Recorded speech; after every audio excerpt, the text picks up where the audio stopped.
and welcome to CCN, Coastal Conservative News. We are your home for local and national news that impacts us here in the free state of Florida. I'm Michelle Posey. This is Allie Leger. Thank you for joining us today, guys. Let's begin this week with Katie for CCN's Week in Review.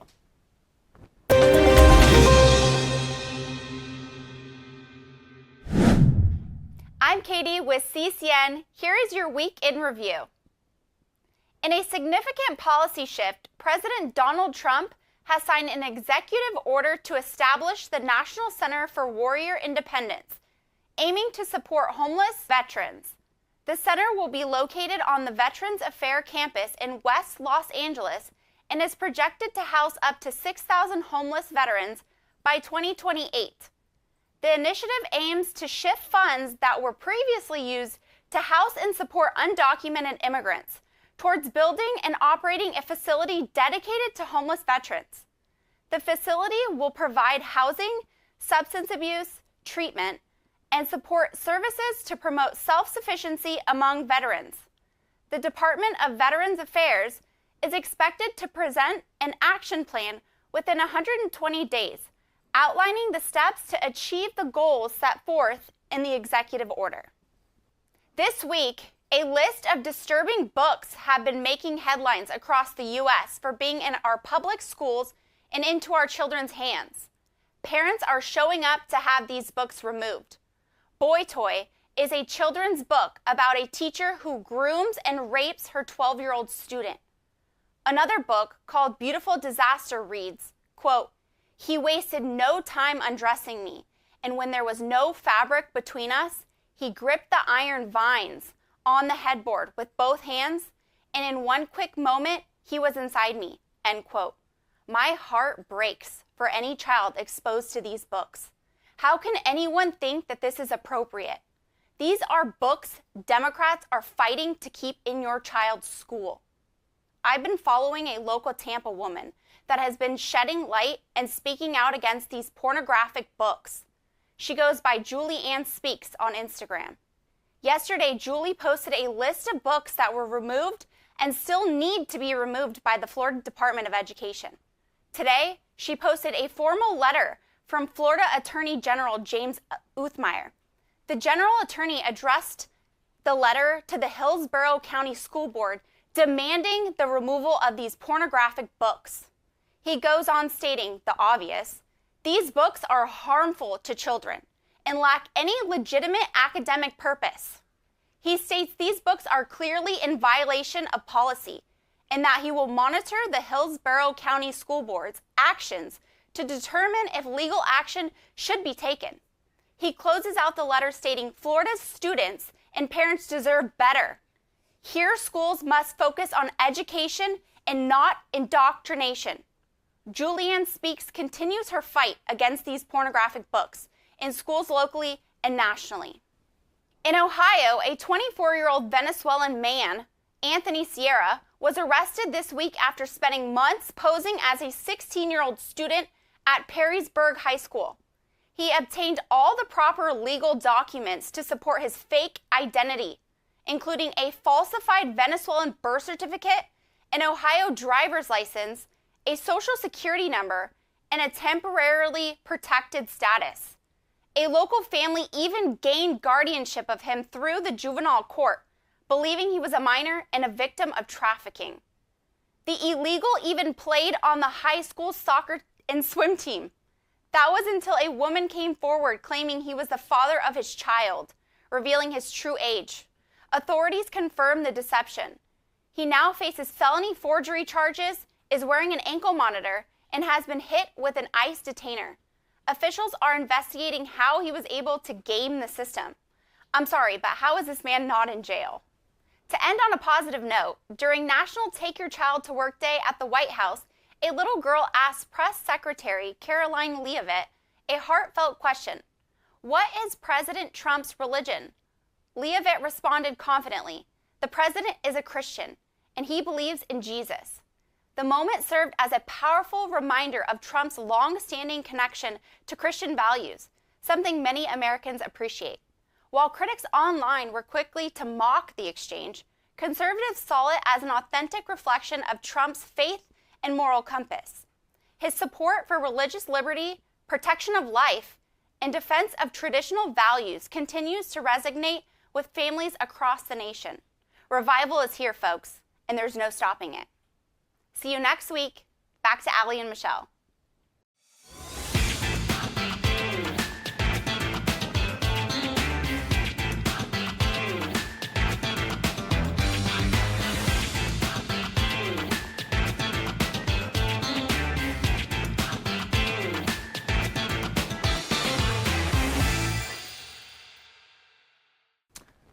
Welcome back to CCN. Thank you, Katie, for that report. Now, here's Raj Doraisamy with our Suncoast Community segment.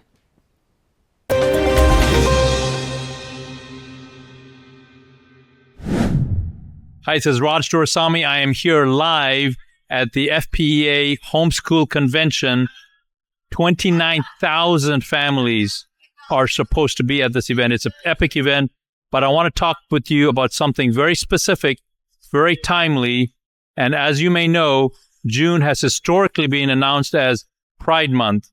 Some people have a different plan. And to talk to us about that, I have here Robert Goodman, who is with Citizens Defending Freedom. Robert, how are you today? I'm doing great.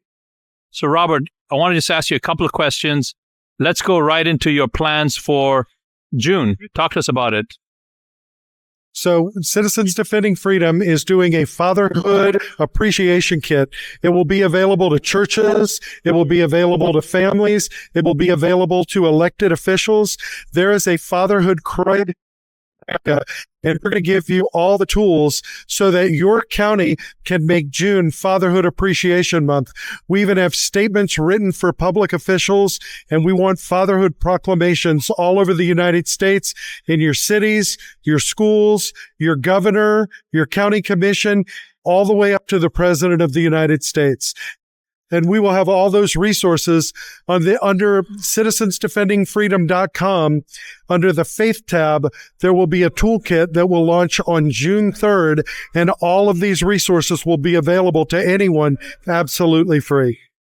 And Robert, you've mentioned briefly the connection between fatherhood and the Pride Month. Can you explain a little bit more about why you've connected those two and why one affects the other? Well, the father, if you look at TV sitcoms, you look at television, the father is underappreciated. You can't find a strong father on television. And if you look, fathers, a lot of children are in fatherless homes. And where fatherlessness exists, that's where crime exists. It's where childhood depression exists. And when you download our toolkit, you'll see how a strong father changes the outcome for children. So I understand some people want to have a Pride Month. That's fine. What we want to have is we want the focus of the United States to be fatherhood and appreciating fathers in June. What I love about that, Robert, is fathers impact every family, orientation, ethnicity, social and economic class.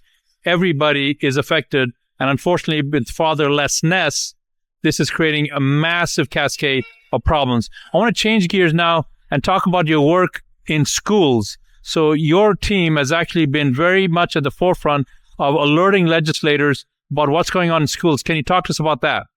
Absolutely. Around 2021, there started to be a national awareness that there was a lot of inappropriate adult content in school libraries. And anyone that brought it up was immediately called a book banner or all kinds of names. And it's a really simple argument. You can't show The Hangover in a high school. You shouldn't be able to. You can't show an X-rated movie or a hard R-rated movie in a high school. Yet there's books with graphic sex, graphic rape, pedophilia, bestiality that are available in schools to children 13 and up. That might be fine content for adults, but it shouldn't be available without parental permission in schools for minor children. So many organizations, including Citizens Defending Freedom, started sounding the alarms and letting people know what was in. In my county, we brought attention to it for 3 years. We never got a result. We never got one book removed after 3 years. So last year, we hired an attorney, Anthony Sabatini, and we sued the Polk County School Board.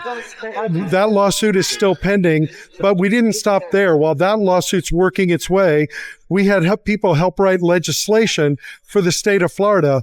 The way pornographic content is able to stay in schools is because of a 1972 or 1973 Supreme Court ruling called Miller versus California. It was a case about adult pornography being mail ordered, but when that got to the Supreme Court, who ruled against Miller ultimately, they'd said that if a book had graphic sex in it, as long as it had literary value, it was okay for adults.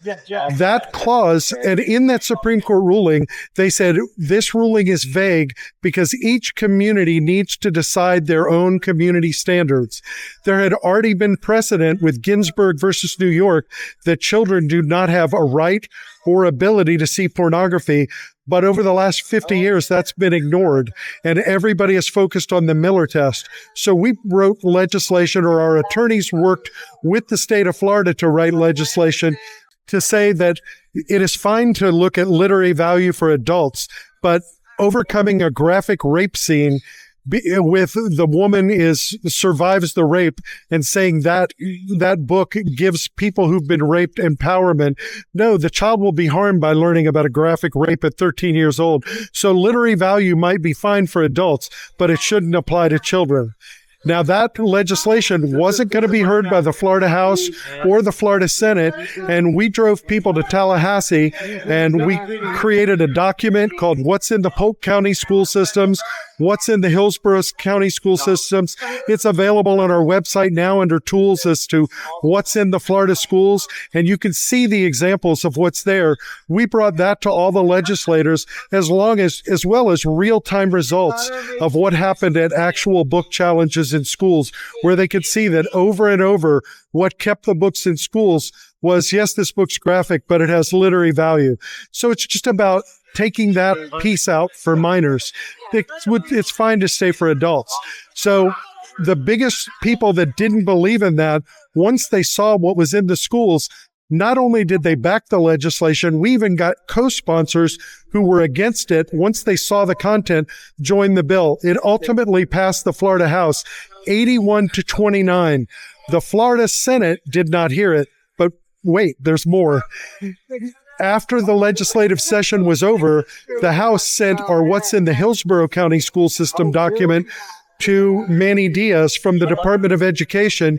He's bringing the superintendent from the Tampa schools over to the state school board meeting in Miami on June 4th to answer to why this pornographic content has stayed in schools. Attorney General Uthmeyer demanded that the 5 books that were referenced that were from our document in Manny Diaz's late letter were removed. They were removed the next day. That has also happened in Escambia County. And when we go to this school board meeting, we're going to let the state school board and the Department of Education know they need to reach out to the Florida Senate, bring it up in the fall term, and get this legislation passed and end this problem and let kids learn what's important: reading, writing, and arithmetic.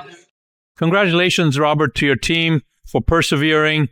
And I'm inspired by how even when you had some resistance, you didn't give up, you kept working, you got other people involved.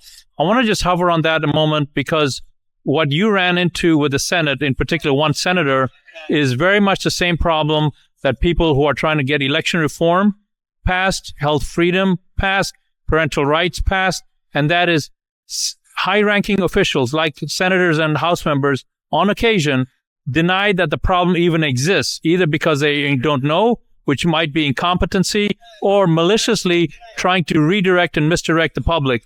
So could you talk a little bit about what that experience was like when you had the conversation with the senator that you had mentioned earlier before this interview? So that was a senator who used to work for the Florida Department of Education. And she said, what we have here is not a problem that needs to be solved legally. You have a school board problem. You need to flip your school board. You need to do anything, but we don't need another law. So she tried to block it to the Senate. Now, it did eventually get blocked in the Senate. We don't know if it was this senator or if it was someone else or the Senate just ran out of time. There were budget issues. We'll probably never know what it actually was. But she was, I can't tell you, that was the most frustrating experience I've ever had in Tallahassee, because she was confrontive, combative, and almost got aggressive in my face, saying that it wasn't a problem that could be solved. I'm in the field. I'm out talking to parents. I'm talking to grandparents. I'm talking to citizens. I'm putting out publications that show what content is in the schools. If you look at our What's in the Florida Schools document, it's undeniable. There's not one person in the United States that can look at the content in there and tell you it's appropriate for a 13-year-old. So it doesn't matter who tells me that there's not a problem there. There's a problem there, and we need to fight for it until it's resolved.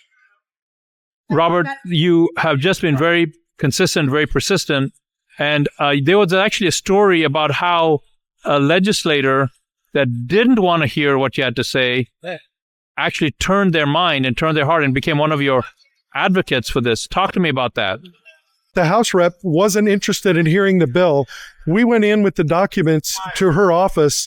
We didn't really expect to see her, because when somebody's against a bill, they don't want to talk to you.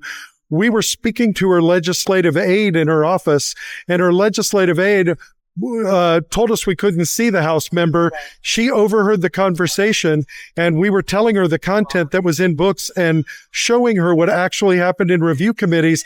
And the House member came out to talk to us. And that House member actually brought the bill before the floor that day.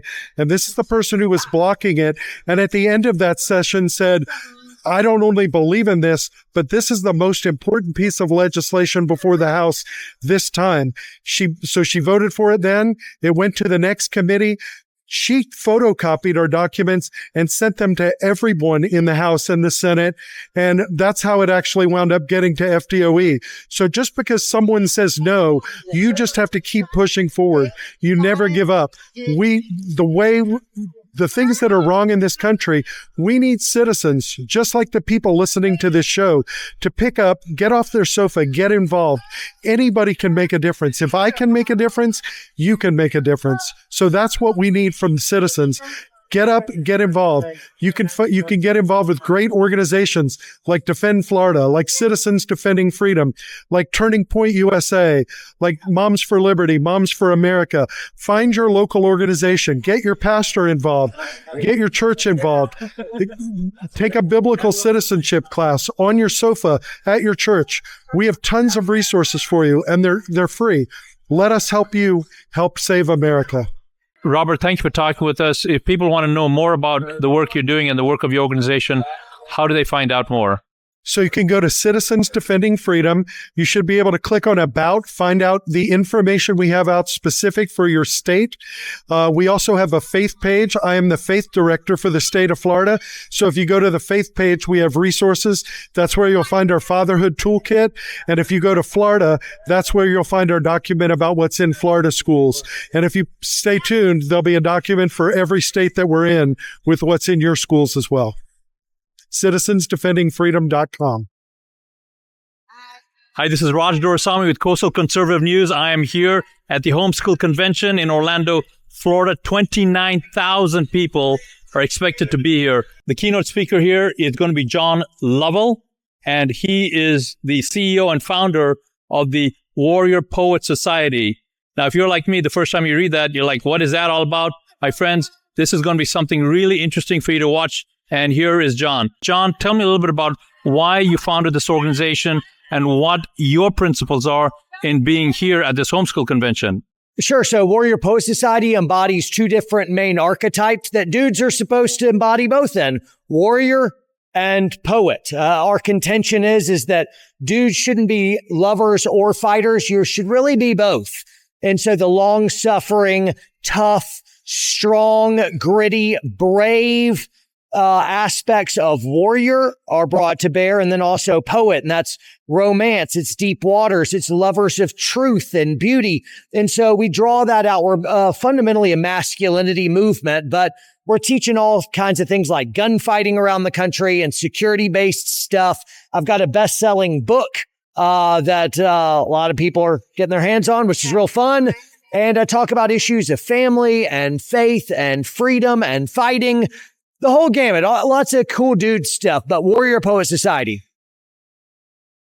John, one of the things that we've noticed in working with all kinds of organizations, from the faith movement to the civic engagement movement to the business movement, is it just seems to be a lack of manly leadership or masculinity. It seems like our society is being architected to try to snuff that out and make it a villain. Could you comment a little bit about that? Sure. So it's the classic sin of Adam, and that's to be passive. A beta, limp-wristed, effete male who just watches everything go by, and in order to just keep the peace, you don't say anything. And that's a shame. The righteous are as bold as lions. So if you're not as bold as a lion, you're not righteous. You're nothing like Jesus. You're not a strong man. You're not a leader. And so our goal isn't to just keep the peace, but to be able to be a cultural agent for change, to be able to speak the truth, even if it steps on people's toes. We let people too quickly cudgel us using our own good-hearted compassion and sympathy against us as a muzzle, a politically correct muzzle. And it'll be the death of our country. It'll be the death of our families if you keep allowing yourselves to be bullied. And we say, hey, real dudes, stand up, hold the line, and speak the truth, even if it upsets people. Everything is at stake if you don't. So man up and quit being a bunch of crybaby betas. John, I couldn't agree with you more. And I want to go a little bit more specifically with conservative leaders and conservative folks who want to do the right thing, but they don't want to make a noise. They don't want to be a nuisance. They want to comply. They want to follow the rules. And unfortunately, as we can see with what happened in COVID and what happened with the previous administration, that kind of attitude accelerates the erosion of our individual freedoms. So for people that are wired to comply, to be nice, to frown on making a ruckus, what would you say to those folks? I'm not a fan of politicians usually. A lot of times they'll promise great cultural change, but then they take the big briefcase of money and then they push nothing through. They renege on all the good campaign promises that they made to be able to make absolutely no change whatsoever. And so it's infuriating. Either they're corrupt and took the briefcase of money, or they're abject cowards and they won't speak the truth. And so I think times are long past for people to be able to play coy or be apathetic. It's absolutely critical. Our leaders should be able to find spines and actually be able to push truth forward. For the person that's not in political office, because you mentioned both our leaders and then just the normal kind of day in, day out guy, it's not okay for us either to play the part of cowards. We need to speak the truth. Say the truth. Nice isn't really a virtue to me. I think kind is, but nice will lie just to keep the peace. Nice will be like, yeah, do whatever, go along with everything. What I want is kind, and kind speaks the truth in love. So I want to be loving, but you can't have real love if you don't speak the truth. It's tied together, and I'm tired of the weak, false virtue counterfeit that embodies nice.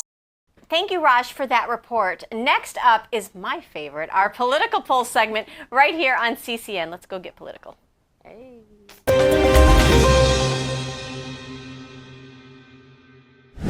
Welcome back, guys, to CCN. Yesterday, there was a big win for American constitutionality and President Trump as the U.S. Supreme Court ruled that the president has the constitutional authority to remove executive officers without cause, as the Constitution grants the executive power to the president. Shocker. Many of us knew this from 8th grade government class.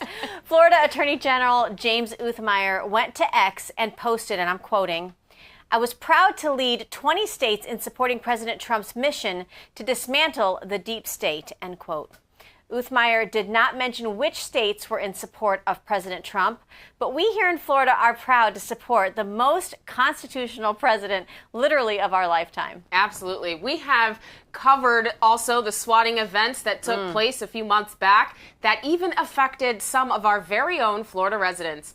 I want to remind all of our viewers here at CCN that swatting is a malicious act of making hoax calls to report an emergency that triggers a response by law enforcement. Right. Governor Ron DeSantis has signed HB 279 this week, which will increase penalties against false crime reporting. Very Look nice. at this image. Very nice. And as you see on your screen, it will be a second-degree felony if you falsely call leads to death. If the false call leads to death, and a third-degree felony, Allie, if the result is serious injury. Now, repeat offenders will receive enhanced charges. This is great. It's like giving teeth to our legislation. Absolutely. We like that. And restitution for victim and law enforcement repayment is required, because think of the resources that you're wasting by doing these swatting calls. Absolutely. Now, Governor DeSantis gave some remarks at a press conference regarding this new law. Take a listen. House for no reason, you don't know that it's police. You could then do something. So it creates a really, really serious risk for public safety. It creates a risk of life and limb. And we have had instances where people have been killed across the country because of these swatting instances. Now, we led the effort in Florida in 2021 to combat swatting. I signed a bill that established felonies for swatting offenses that lead to damage, injury, or death. And we also required restitution to be paid by swatting perpetrators. And while that has been helpful, it has not been fully sufficient. We continue to see these swatting activities happen across the country and even in the state of Florida. Recently, they have targeted people that are influential in conservative media. We had a fella in Tampa named Benny Johnson that was the target of a swatting incident. Someone called the police and made a fake report, and law enforcement did basically a raid on his home as a result of that point. These are not victimless crimes. One, people can get hurt by doing it, but even if nobody's hurt, it's taking resources and time and manpower away from actually doing the job that we want our law enforcement and first responders to do. So this is something that needs to be addressed to the fullest extent of the law. The bill I'm signing today will increase penalties for people that are making these bogus police reports. If you SWAT, you are going to get hit with serious criminal offenses. This has enhanced penalties across the board. It also has enhanced penalties for repeat offenders. It lowers the threshold where what would be considered a habitual felony offender, making it a felony after 2 or more convictions for unauthorized use of emergency. Wow, Allie, excellent points made by our governor. We are proud to have supported this bill and that it is now becoming a law here in Florida. We do hope that all 50 states take this on as well. Wasting emergency services and resources causes so much more damage and trouble than it's worth. In other news, guys, President Trump has announced the configuration of the Golden Dome land and space missile defense over America this week. This sounds wonderful. It's amazing. Yes, President Trump estimates this dome is going to be an investment of about $175 billion. Secretary of Defense Pete Hegseth stated alongside President Trump in the Oval Office during this announcement that he believes this missile defense is, quote, a generational investment in the security of America and Americans, end quote. He also announced that $25 billion will be invested through the Trump tax cut bill that was recently passed by the House of Representatives. That's so cool. And what a cool name. What a cool name. Elon Musk's SpaceX is just one of the companies among Booz Allen Hamilton and Lockheed Martin who have also submitted ideas for the defense system, according to Axios. President Trump also named a few states that will play, and I'm quoting, a very big role, Florida being one. To which extent we are unsure. However, if you like us on all social media platforms and tune in every Friday at 7 p.m., we will continue to discuss and give updates as this story evolves. Absolutely. And don't you love living where people vacation? I do. Well, I don't know if it's just me, but it does seem like traffic has not died down at all. Nope, well, we're full. Exactly. But it hasn't, because Florida has seen 41.2 million visitors in the first quarter of the year. And it will only increase as the year progresses, I'm sure, as this quarter broke last year's record. That explains why Interstate 75 and 41 both feel like a parking lot most of the time. Wow. Governor DeSantis stated in a recent presser, and I'm quoting him, Florida's tourism industry leads the nation. These results are proof that our Freedom First policies work and that Florida remains the best place to visit, work, and raise a family, end quote. I know, I absolutely love it here in Florida. I agree. Some of our numbers that Florida recorded are 91.9% domestic visitation with 37.9 million domestic travelers, which is up 0.2% from quarter 1, 2024. And we welcomed 2.1 million overseas visitors and 1.2 million Canadian visitors, making up 5.1% and 3% of total visitation, respectively, despite rising tensions with Canada over the president's criticism of their government and tariff negotiations. Now, domestic non-resident visitors is 35.8%. They come by air. 64.2% are non-air travelers, and 29.4 million total emplacements at Florida's 19 major airports. Crazy. That's crazy, yeah. They include Punta Gorda, St. Petersburg, Clearwater, and Daytona Beach.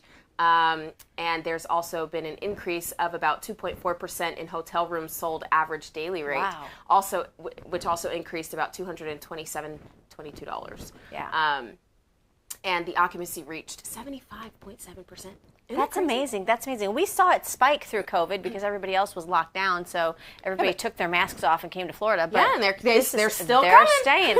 Do me a favor, leave your blue politics where you came from, though. Okay, please. These are fantastic numbers, Allie, and will boost our economy bigly, as Trump likes to say, as our state thrives on tourism. And with the pending passage of Trump's big, beautiful tax cut bill with no tax on tips, we will have very happy residents here as long as our legislature can pass some legislation dealing with our property tax crisis. Okay, everyone, keep it right here on CCN. We will be right back after this short message. Imagine rewinding to 2020. Parents obviously can equip their kid to go to school however they want, but there shouldn't be any coercive mandates. Local school board members made a firm decision enforcing mandates that disregarded the voices of concerned parents. This virus is going after our young children. The emergency school board meeting in Sarasota dissolved into chaos as the board discussed mandating masks for students, which ultimately passed tonight. Refusing to back down, thousands gathered at the Hollow, determined to secure exemptions for their kids. With the support of dedicated doctors, they navigated every path to shield their children from mandates. Yet, despite these united efforts, a darker challenge surfaced. Doctors who issued exemptions became targets, some even losing their jobs for standing by their convictions. That's when the decision was made, a bold new vision to create a sanctuary for children's health and a support system for parents' rights. Thus, We the People Health and Wellness Center was born, founded on a mission to serve, to support, and to protect. This vision has since expanded, aligning with the Make America Healthy Again movement and incorporating the most advanced treatment modalities. Additionally, We the People Health and Wellness Center has launched a series of transformative community-based events, each featuring a trusted expert. In December, Dr. Joseph Ladapo spoke about his new book to a packed audience. Next, Dr. Sherry Tenpenny, in an intimate lunch and learn. Still to come, Dr. Pierre Corey, Dr. Brian Artis, plus others. The new management, doctors, and staff of We the People Health and Wellness Center stand with you, ensuring that no parent will ever have to face medical tyranny alone again. We are here to empower, to inform, and to support you for a healthier community.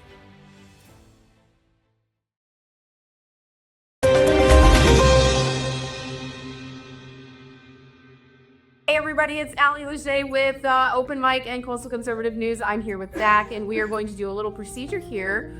So why don't you just give us a little bit of information on what it is that you do, sure, and why you're here with us at We the People. Sure, sounds great. So I partner with We the People to do, primarily I've been doing stellar ganglion blocks here. They've been shown over the last few years to really help with long COVID symptoms. Also help with a lot of other chronic conditions, chronic pain of the upper extremity, also anxiety and PTSD relief. So we do this nerve block that is about right here in the neck, really helps relieve a lot of chronic symptoms and calms down that sympathetic nervous system for people with anxiety, PTSD, and can even help regain taste and smell for people with long COVID symptoms as well. Okay, so I know a lot of our viewers are probably freaking out right now about in the neck, like an injection in the neck. There can't be any other way that we can do this. It has to be there. So it is a very safe procedure. It has to be there because you have a little bundle of nerves called your stellar ganglion. That's right about here. I do everything under ultrasound guidance. So I'm in real time seeing where the needle tip goes, and it's only a couple cc's of either lidocaine or a longer acting local anesthetic. And then I monitor the patient for about 15-20 minutes afterwards, and they're good to go home. Cool. And how did you discover this? So I actually had long COVID symptoms for about a year. I didn't have taste or smell for about a year. Oh my God. Can you imagine? Yeah, I know. It was eating just to exist. Right? Oh no, that's not life. So a good friend of mine who's also in anesthesia did the block on me, and I immediately got all my taste and smell back. Well, there's hope for y'all that are experiencing long COVID symptoms and no taste and no smell. My son is one of those, so we might have to talk down. For sure. All right, you guys, we're gonna get going here, and I'm gonna be your guinea pig for today. Sounds great. We're here today with Allie. She's still having some long COVID symptoms as far as her brain fog and fatigue goes. So when we're about to do this procedure, I will take the ultrasound. I will find where I need to be with the ultrasound. And then I'll do that quick injection, and then a couple funny things will happen. She's gonna get a common side effect that's called Horner syndrome. Okay. So she's gonna get the droopy eyelid, the hoarse voice, a flushed side of her face. All that is completely. Guys, can you imagine me hoarse, like me, the ball pitbull? For hours, right? Yeah. Those are all symptoms that I know that I got a good block. Okay. Okay. So that's what. This is what's called informed consent, you guys. Did you get this with your doctor? No. You should come visit We the People Health and Wellness Center here in Venice, Florida. We will take really good care of you and biohack your health, by the way. So, all right, let's go. All right. These things are great. You seen these things before? You got everything you need. Oh, the little packets. Full packets. They're super cute. Yeah. I think we need like 8 of those floating around, just in case. There's 2 great veins on you. You guys can find them. I go to the ER and they're like, we can't see you even. Well, like when you're dehydrated or something, when you get sick, I'm gonna kind of rest you here, okay?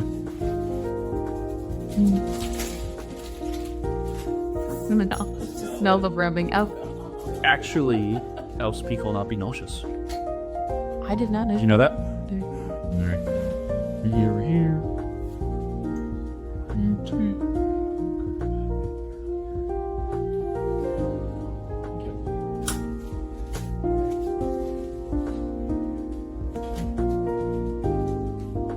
So explain the IV. The IV is for? The IV is just as a precautionary measure. Okay. So don't ever plan on using this at all. That I started on all my patients for stellar ganglion block, just in case they have some type of funny reaction. I can give them medication, DB, to either reverse that funny reaction, or if they get nauseous, give them a little Zofran, things of that sort. What are some reactions that you've seen so far when you've done this kind of blockage? Well, so the main one is that funny Horner syndrome that I talked about. This is really just for an emergency. For some reason, somebody's blood pressure dropped too much. I got emergency medication nearby that I can reach and, get their, blood pressure back up. Or, like I said, I wouldn't really have to use it for people that get nauseous, give them Zofran. But I started on everything. Everybody. Yep. Okay, so that's sent for you. Important to know. Our next step is we're going to go up here. So we're going to make our pulse ox on you. See. And what does that do? Their oxygen saturation of your blood. Very good. I knew that. Did you know that? The first time this squeezes you is the tightest. Okay. Now, what is around the age range, your age average of you doing this procedure? Oh man, I got all different people. So I've done as young as 15 to as old as 85. Yeah, well, so for a variety of reasons. Long COVID, anxiety, PTSD. And there's all those things. There's always a result. Yeah, so for long COVID, 80 to 85% success rate. Okay, that's good. And so when I say success rate, I say over that, either immediately, that same day, they will feel relief, or over the span of the next week or so, they find relief from their symptoms. Then there's, unfortunately, it's still that 15% that don't really respond. That's really But then anxiety and PTSD, it's variable based on how severe it is. And involved they are with the therapist. Correct, because partnering this with therapy gets you to the point where you can go back to your counseling, your therapy session, and your body is not in fight or flight mode anymore. And so you can actually process your trauma. You can talk about your triggers without your body being so tight and wound up. All right. So, Allie, what did you make? So I'm feeling for her cricothyroid membrane. Sorry, it feels a little funny when I'm doing this. You feel your thyroid nodule right there. Make a little mark and have a blue mark on you.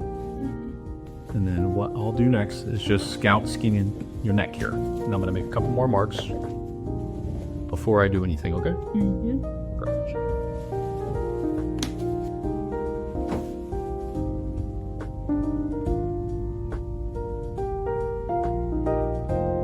So I'm looking for that C6 level.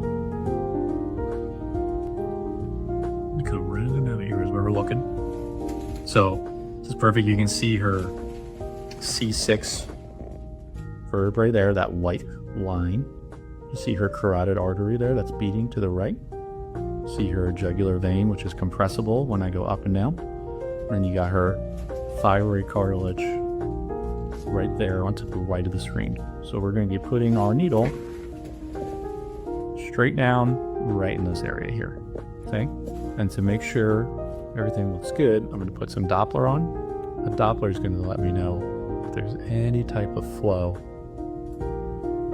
that should not be there. That is, so we got here, here, maybe a little bit here. So it looks pretty good. I'm going to come up, and depending on how this spreads today, I might do another gauze ball injection ball up here towards C4. So we need the next one that is down there. All right, you guys, we are about to continue with this procedure. I will spare you the details, but we will be right back after all of that, and we'll discuss what some of the after effects feel like.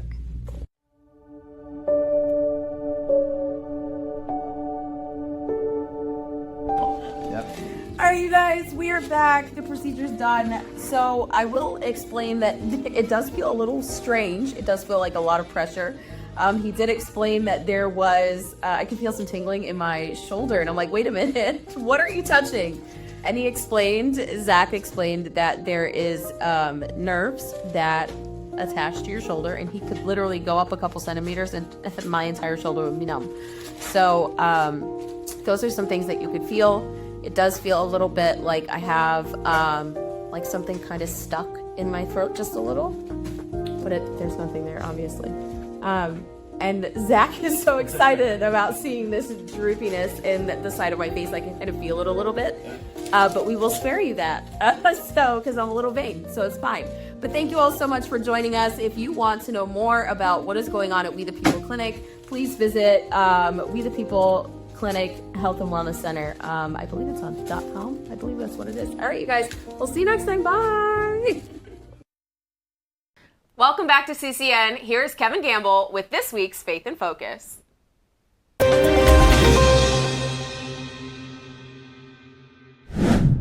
Hello, everyone, and welcome to another segment of Faith in Focus. Let's dive into a fascinating story about how Christianity, one of the most influential forces in Western history, shaped not only the art that moves our hearts, but also the science that expands our minds. Even more intriguing, many of the founding fathers of modern science were devout Christians, driven by a desire to uncover the divine design woven into the fabric of the universe. In the next few minutes, we'll explore how this faith fueled creativity and discovery, leaving a legacy that still resonates today. Let's start with the arts, where Christianity's impact is impossible to miss. From the soaring cathedrals of the Middle Ages to the haunting melodies of sacred music, Christian themes and patronage dominated Western art for centuries. Why? Because Christianity provided a worldview that saw beauty as a reflection of God's glory, and art as a way to worship and communicate divine truths. Take architecture. The Gothic cathedrals of Europe, like Notre Dame in Paris or the Chartres, weren't just buildings, they were sermons in stone. Their towering spires pointed heavenward, symbolizing humanity's aspiration toward God. Stained glass windows filled with vivid biblical scenes weren't just decorative, they were teaching tools for a largely illiterate population, bringing stories of faith to life in radiant color. These masterpieces were funded by the church, which saw art as a way to glorify God and inspire devotion. Painting and sculpture followed suit. In the Renaissance, artists like Michelangelo and Leonardo da Vinci infused their work with Christian themes. Michelangelo's Sistine Chapel ceiling, with its depiction of the creation of Adam, captures the divine spark of life, blending human anatomy with theological awe. Even secular works often carried Christian undertones, as faith was the lens through which these artists viewed the world. The church was the primary patron of the arts, commissioning works that shaped Western aesthetics for generations. Music, too, was transformed by Christianity. Gregorian chant, with its meditative purity, set the stage for Western classical music. By the Baroque era, composers like Johann Sebastian Bach were creating masterpieces like the Mass in B minor, explicitly dedicated to God's glory. Bach often inscribed Sole Deo Gloria, to God alone be Gloria, on his scores, reflecting his belief that music was a divine gift to be offered back to the Creator. This spiritual foundation gave Western music a depth and complexity that still influences composers today. Christianity didn't just fund art, it provided a narrative framework, creation, fall, redemption, that gave artists a universal story to tell. This framework encouraged creativity while grounding it in purpose, making art a bridge between the human and the divine. Now let's shift to science, where Christianity's role is less obvious but equally profound. You might think science and religion are at odds, but the scientific revolution in the West was largely driven by Christians who saw their work as a way to understand God's creation. The idea that the universe was orderly, rational, and governed by laws stemmed from the Christian belief in a purposeful, intelligent design, a cosmos crafted by a rational God. Many of the founding fathers of modern science were devout Christians, motivated by a desire to explore the inner workings of God's handiwork. Let's meet a few of them. First, consider Johannes Kepler, the 17th century astronomer who discovered the laws of planetary motion. Kepler was a devout Lutheran who saw his work as thinking God's thoughts after him. He believed the universe's mathematical precision reflected divine order, and his discoveries, like the elliptical orbits of planets, were to him glimpses of God's blueprint. In his writings, he described astronomy as a sacred act akin to worship, as it revealed the harmony of creation. Then there's Sir Isaac Newton, perhaps the greatest scientist of all time. Newton, a committed Anglican, saw no conflict between his faith and groundbreaking work in physics and mathematics. His laws of motion and universal gravitation were attempts to decode the mechanics of God's universe. Newton wrote extensively on theology, believing that studying nature was a way to honor his creator. He once said, "The most beautiful system of the sun, planets, and comets could only proceed from the counsel and dominion of an intelligent and powerful being." Another giant, Robert Boyle, the father of modern chemistry, was a devout Christian who funded Bible translations and missionary work alongside his scientific experiments. Boyle's law, which describes the relationship between pressure and volume in gases, emerged from his belief that the natural world operated according to God's consistent laws. He saw science as a way to reveal the admirable workmanship of creation. Even later figures like Michael Faraday, a 19th century pioneer in electromagnetism, were driven by faith. Faraday, a member of a small Christian sect, believed his discoveries illuminated God's ingenuity. His work laid the foundation for modern technology, from electric motors to power grids, all rooted in a worldview that saw the universe as knowable because it was designed. So why did Christianity fuel both art and science so powerfully? It comes down to a few key ideas. First, the belief in a rational, orderly universe created by a purposeful God gave scientists confidence that nature could be studied and understood. This was unique to the West. Other cultures had sophisticated knowledge, but the Christian framework provided a theological justification for systematic inquiry. Second, the doctrine of the Imago Dei, that humans are created in God's image, endowed individuals with creative and intellectual potential. Artists saw themselves as co-creators with God, crafting beauty to reflect His glory. Scientists saw their reason as a divine gift, meant to explore the Creator's handiwork.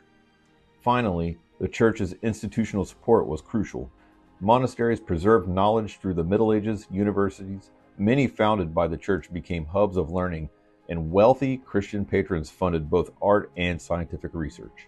This infrastructure made the West a fertile ground for progress. The influence of Christianity on Western arts and sciences is undeniable. From Bach's sacred cantatas to Newton's law of motion, faith provided both an inspiration and a framework for exploration. The founding fathers of science weren't just Christians by circumstance. Their faith drove them to seek the design and inner workings of God's universe, laying the groundwork for modern science. Artists, meanwhile, used their talents to express spiritual truths, shaping Western culture's aesthetic soul. Today, as we marvel at a Renaissance painting or the precision of a scientific equation, we're seeing echoes of this Christian worldview, a belief that beauty and truth are intertwined, both pointing to something greater than us. So the next time you hear a classical guitar melody or ponder the orbits of the planets, remember, you're witnessing a legacy forged by faith, creativity, and the curiosity about the divine. Thank you for listening, and God bless. Thank you so much, Kevin, for keeping our faith front and center this week on CCN. Well, that's it for us this week on CCN, Coastal Conservative News. Make sure you follow us, Coastal Conservative News, on all platforms for all of the latest. And if you have any stories or any ideas or even some feedback that you would like to share with us, please message at contact@coastalconservativenews.com. We'll see you next week. That's right. And don't forget to do your civic duty even this Memorial Day weekend and continue making those phone calls to our legislators to advocate for our values. Guys, we'll see you next week at 7 p.m. right here on CCN. But before we go, here is a quick message from Allie right here, veteran Allie, about Memorial Day. Enjoy your weekend. Bye, guys. Hi guys, Allie and Michelle here for Open Mic. On this Memorial Day weekend, we want to make sure we thank our servicemen and women for their service, like Allie, veteran, and that we also have a clear understanding of what Memorial Day means and the history of it, I think, Allie. Absolutely. Not a lot of people understand where the history comes from for this specific day. Right. So I kind of want to break that down a little bit and let you know some of the nuggets that have been in our history that most people don't know about. Yes. The earliest recording of a Memorial Day was held by Black Americans on May 1st. 1865 in Charleston, South Carolina, to honor 257 dead Union soldiers. Wow. Right? The soldiers were buried in a mass grave at a Confederate prison camp. The bodies were dug up and people worked for weeks to get them a proper burial as gratitude, to show their gratitude for their sacrifice. They held a parade of 10,000 people led by 2,800 Black children, right? Wow. Just children. And they were marching and they sang and they celebrated and held in reverence the sacrifice of these soldiers. The organizers of this commemoration were of free Black men and white missionaries. 10 days leading up to this event, the graves were reorganized into rows with an archway that read Martyrs of the Race Course. Wow. There were 30 speeches given by Union officers, missionaries, and Black ministers. Participants in this celebration sang "America Will Rally Around the Flag." I bet you never heard that song. It's BLM a great doesn't song. say that. No, it's a lovely song. Go look it up, listen to it. It's beautiful. But they also sang the Star-Spangled Banner. 3 regiments of both black and white soldiers marched around the graves in a drill, and I'm pretty sure that was an amazing sight to see with all of their drums and musical instruments. This gave birth to an American tradition, a tribute, a ritual of remembrance and gratitude for those who have selflessly given their lives for our freedoms and liberty, for a better way of life for all Americans. Amen. So today, all Americans pledge allegiance to the flag in honor of those who have sacrificed everything, including their lives for a freedom and liberty of this nation. Amen. So this Memorial Day should come as a reminder that we are only as free as our bravest, most selfless, and most courageous citizens that are willing to give everything for people of this country, to stand and fight against tyranny, to fight and stand for freedom, liberty, and the American way of life. It's time, ladies and gentlemen, fellow Americans, that we live a life worth their sacrifice. I hope you all have a very blessed Memorial Day. Thank you.